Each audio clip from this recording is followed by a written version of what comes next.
One of the most common questions farmers have is, what should I grow? There are no easy, straightforward crop recommendations. If there were, many would pick the same crop, compete with each other, and likely create an oversupply and depress prices in the marketplace. Such an outcome has occurred repeatedly throughout the decades in Hawaii. Examples are coffee, macadamia nut, tomato, ginger, and many others. Choosing what to grow involves a number of analytical approaches to maximize the value to customers and to your operation. Each crop you grow represents the investment of time, land, materials, and other resources. In the long run, it pays to take thoughtful and protracted approach to the crop selection rather than rushing in to decisions where mistakes can be very costly. An optimal crop environment will yield the best crop quality and quantity.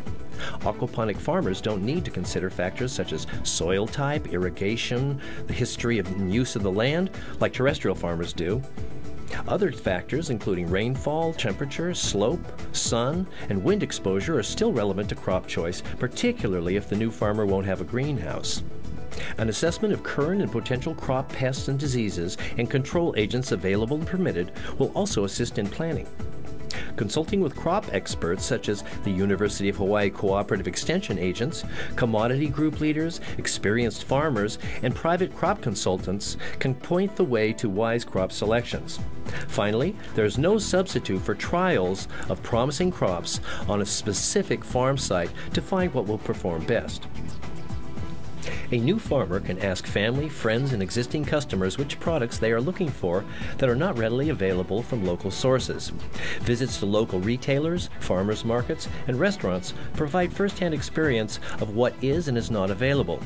Seeking out customers for their suggestions, including face-to-face conversations, telephone calls, and online social networks, often works. Another direct level of inquiry is to make appointments with prospective buyers to ask what they are looking for. Partnering with a local chef or retailer in developing a new value-added product can also harness additional market expertise. Market statistics by the USDA National Agricultural Statistics Service reveal the amounts of major crops that are imported to Hawaii, signaling possible opportunities for locally grown markets. Understanding competitive opportunities and risks is part of what is termed competitive intelligence. Since there are no certainties in the marketplace, competitive intelligence predicts trends and helps make informed plans to selecting crops while minimizing risks, such as competitive disadvantages. A grower needs to be aware of what others are growing and selling. A check of local groceries, farmers markets, and even a call to local wholesalers also yields valuable information. Being involved with local growers and commodity groups also helps to give an idea of what direction to consider. Each crop has numerous variety selections. The number of variety can be just a few, but usually it's in the dozens or even hundreds.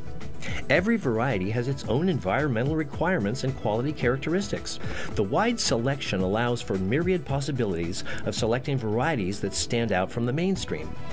Ethnic or cultural groups often have a preference for a particular variety with a flavor or texture evocative of the cuisine of the culture.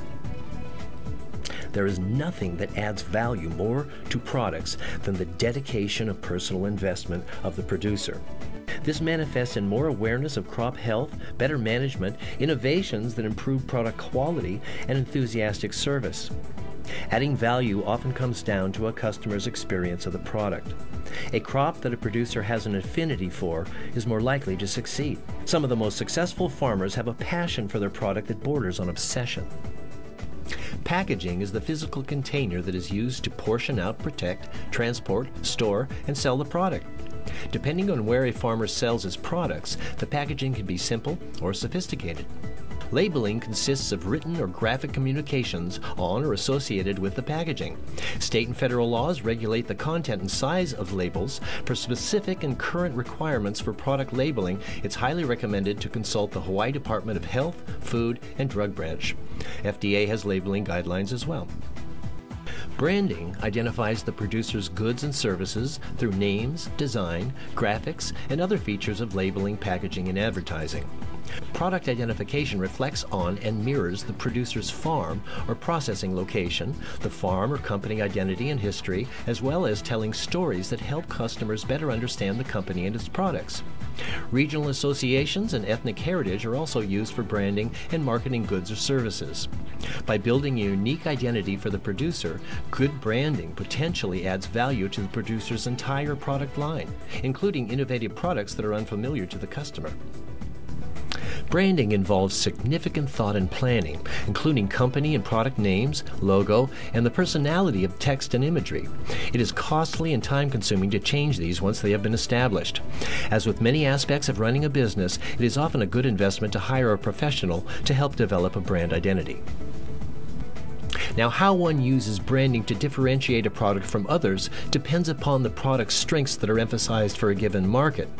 For example, a high-end chef looks for reliability, freshness, and superior taste and appearance, all of which should be embodied in the logo and product descriptions by the company that targets that market.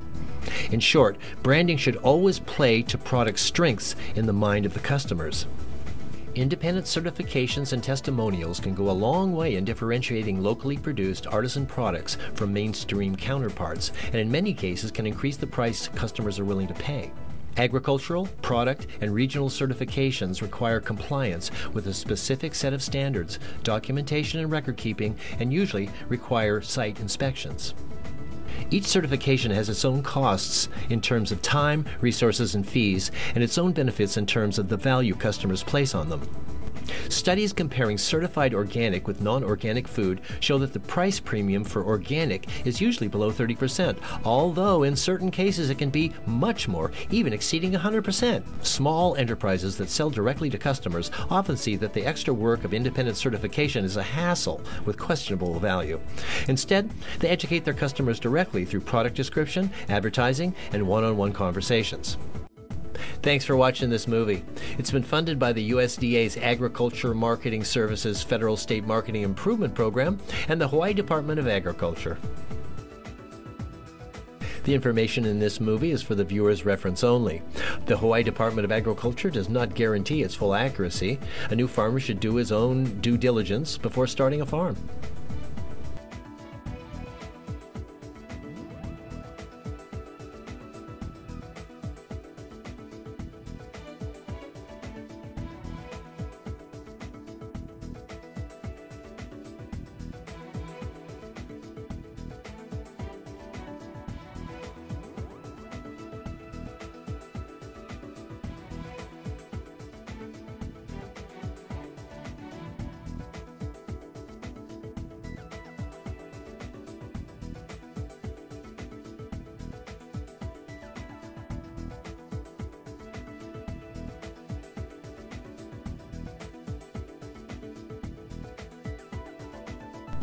You know, we really do encourage entrepreneurs and investors to start new farming businesses in Hawaii. So hey, give Liz a call. The number's given on the screen. She will help you out.